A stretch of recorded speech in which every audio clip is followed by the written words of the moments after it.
През последните десетилетия на 19 век Русенската общинска управа е ангажирана с изпълнението на мащабен устройствен план.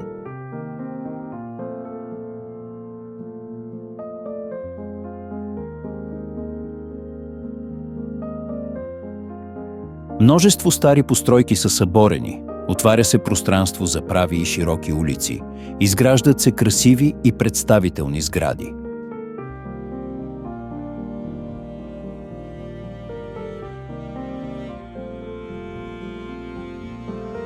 Започва оформянето на нов градски център с красива градина и паметник.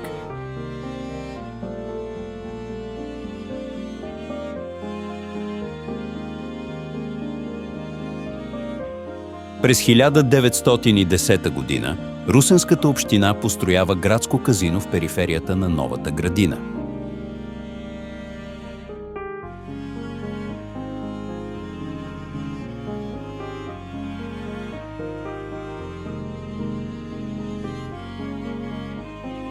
Подобно на доходното здание, казиното също е предназначено да носи приходи за градския бюджет.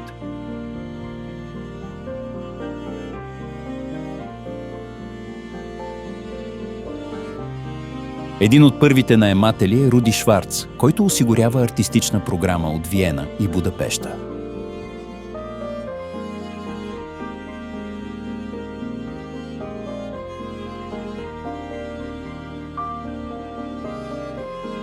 В красивия салон на казиното се провеждат множество благотворителни тържества, танцувални вечери и балове, срещи и събрания на организации от Русе и страната.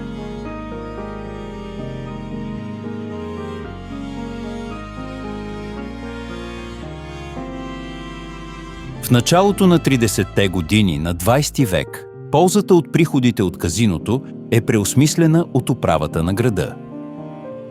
При голямото преустройство на градската градина, сградата на казиното е съборена, а в близост се изгражда емблематична автобусна спирка – стъклената будка.